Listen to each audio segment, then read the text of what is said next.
The courtroom was silent. You could hear the ticking of the old wall clock, the nervous breathing of the crowd, and the faint hum of the ceiling fan above.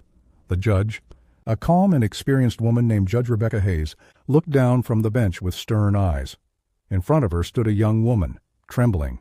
Pale and holding back tears, her name was Emily Carter, a 27-year-old nurse accused of something unthinkable, the murder of her own fiancé. And when Emily finally opened her mouth to speak, what she said would make the entire courtroom gasp, including the judge herself. The case that shocked everyone. Just 3 months earlier, the news had spread across the small town of Ashton like wildfire. Local nurse arrested for killing fiancé in apartment fire. Emily and her fiancé, Michael Turner, were supposed to get married in 2 weeks, but one stormy night, their apartment caught fire. Michael was found dead, and evidence suggested the fire wasn't an accident. The police found traces of gasoline near the kitchen floor and a lighter with Emily's fingerprints. Everyone believed it was an open and shut case, except Emily, the woman who swore she was innocent. From the first moment of her arrest, Emily kept saying just one thing: "I didn't do it. I loved him. Please believe me." But nobody did. The media painted her as a jealous fiancé who snapped after finding out about Michael's secret affair. There were texts between Michael and another woman. There were arguments neighbors had overheard and the insurance policy Michael had taken out, naming Emily as the sole beneficiary, made it worse. To the world, Emily looked like a liar trying to escape punishment.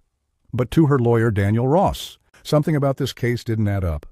The courtroom was packed when the trial began. Journalists filled every seat. Cameras flashed. The public wanted blood. The prosecutor, Mr. Alan Pierce, was known for his sharp tongue and ruthless questioning. He started the trial by saying, "This case is not about love. It's about greed, jealousy, and betrayal." He showed pictures of the burned apartment, the charred remains of the living room, and a photo of Michael's watch melted into the floor. Then he looked straight at Emily and said, "She lit the fire." She watched him burn. Gasps filled the room. Cross-examination. When it was Emily's lawyer's turn, Daniel stood up slowly. He spoke softly, but with confidence. "Ladies and gentlemen, you've heard one side of the story, but let's talk about what the evidence doesn't show." He pointed at the photo of the lighter. "Fingerprints?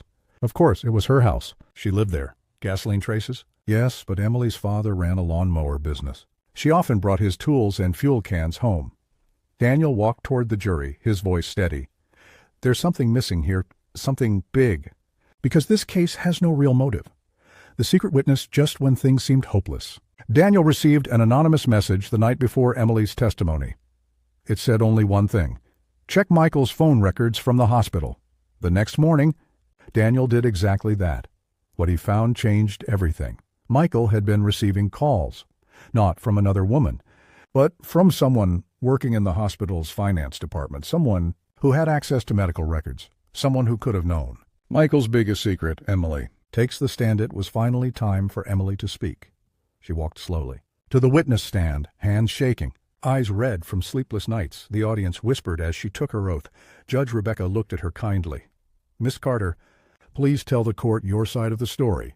Emily swallowed hard and began. "Michael and I were happy. We had our problems, like every couple, but we loved each other deeply.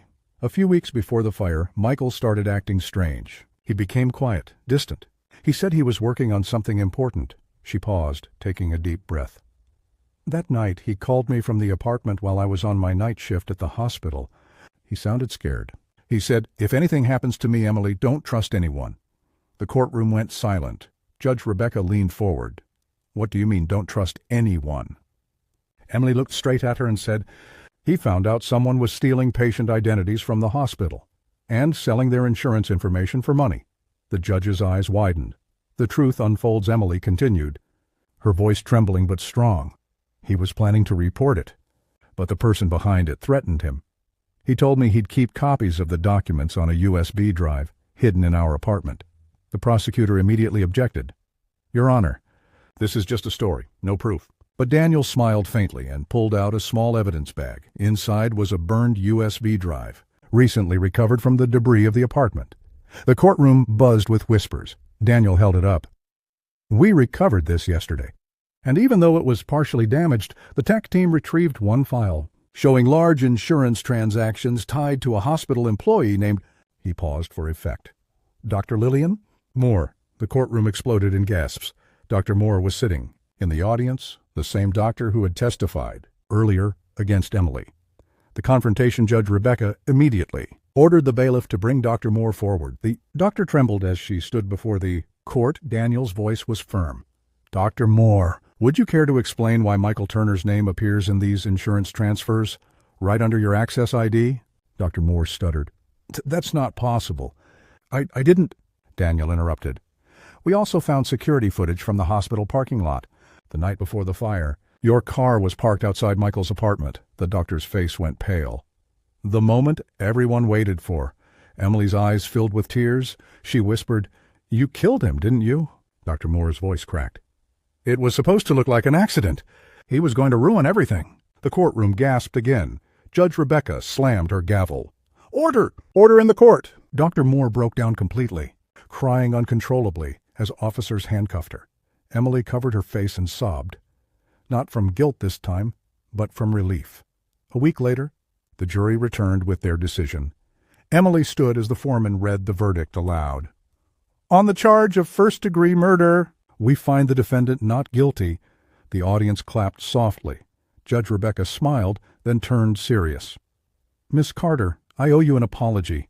The justice system failed you before it even began. You stood here accused of a crime you didn't commit, and still spoke the truth. Emily nodded, tears streaming down her cheeks. As the judge prepared to dismiss the courtroom, Emily asked softly, Your Honor, may I say something? Judge Rebecca allowed it. Emily stepped forward, her voice trembling, yet filled with courage. I lost the man I loved. I lost my job, my home, and my peace because everyone believed I was guilty. But I've learned something through all this. Sometimes justice isn't just about law. It's about listening, about seeing beyond the evidence. She looked directly at the judge, then at the prosecutor. If we all took one extra moment to listen before judging, maybe fewer innocent people would suffer. The courtroom went silent. Even the judge couldn't hide the emotion in her eyes. Miss Carter, she said softly, I couldn't believe what you just said, because you're right. We need to listen more. A year later, Emily returned to the hospital, not as a suspect, but as a volunteer nurse. The city had moved on, but people still whispered her name with respect. Her story had become a reminder that truth can burn like fire, but it also purifies. Judge Rebecca wrote about Emily's case in her memoir, calling it The Day Justice Spoke Back, and every time Emily looked at Michael's photo, she whispered, You were right. I didn't trust anyone, except the truth. Don't rush to judge others based on what the world says. Justice isn't about punishment. It's about understanding. Sometimes, one person's courage can expose an entire system.